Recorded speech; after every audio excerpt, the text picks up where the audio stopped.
Barbara বিডলারকে, কলমে Asad Chowdhury. Barbara, ভিয়েতনামের উপর তোমার অনুভূতির তর্জমা আমি পড়েছি।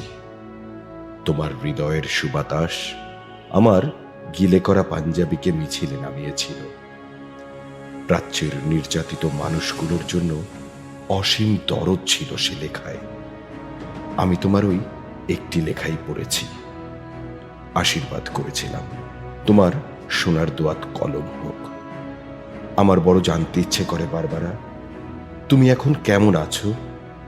নিশ্চয়ই তুমি ডেট করতে শিখে গেছো। গাউনের রং আর হ্যাট নিয়ে কি 4 টেবিলে মার সঙ্গে ঝগড়া হয়?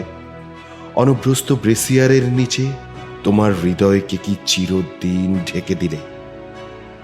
আমার ভীষণ জানতে ইচ্ছে করে বারবারা, তোমাদের কাগজে নিশ্চয়ই ইয়া খার ছবি ছাপা হয়। বিবেকের বোতামগুলো খুলে হৃদয় দিয়ে দেখো, ওটা একটা জল্লাদের ছবি।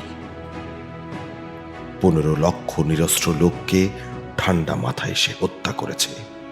মানুষের কষ্টার্জিত সভ্যতাকে সে গলা টিপে হত্যা করেছে। অদ্ভুত জাদুকরকে দেখো, 20 শতাব্দীকে সে কৌশলে টেনে হিচড়ে মধ্যযুগে নিয়ে যায়। দিয়াশলাই বাক্সের মতন সহজে ভাঙে গ্রন্থাগার, উপাসনালয়, ছাত্রাবাস, মানুষের সাধ্যমতো ঘর বাড়ি। 7 কোটি মানুষের আকাঙ্ক্ষিত স্বপ্নের ফুলকে সে পুট জুতোয় থেতলে দেয়। 2 উইমেন ছবিটা দেখেছো বারবারা? গির্জায় ধর্ষিতা সোফিয়া লরেনকে দেখে নিশ্চয়ই কেঁদেছিলে।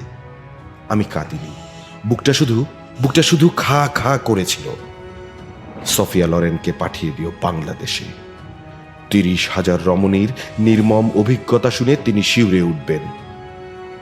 অভিধান থেকে নয়, 80 লক্ষ শরণার্থীর কাছ থেকে জেনে নাও নির্বাসনের অর্থ কি। জর্জ ওয়াশিংটনের ছবিওয়ালা ডাকটিকিটে খোঁজ থাকবে না স্বাধীনতার। আমাদের মুক্তিযোদ্ধার কাছে এসো।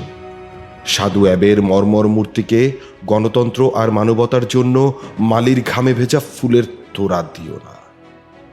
নিহত লোকটি লজ্জায় ঘৃণায় আবার আত্মহত্যা করবে। বারবারা, এসো। রবি শঙ্করের সুরসুরে মুমূর্ষ মানবতাকে গাই। বিবেকের জং ধরা দরজায় প্রবল করাঘাত করি। অন্যায়ের বিপুল হিমালয়ে দেখে এসো ক্রুদ্ধ হই, সংগঠিত হই। জল্লাদের শানিত অস্ত্র সভ্যতার নির্মম পুষ্পকে আহত করার পূর্বে, দর্শন ও সাহিত্যকে হত্যা করার পূর্বে এসো বারবারা, বজ্র হয়ে বিদ্ধ করি তাকে।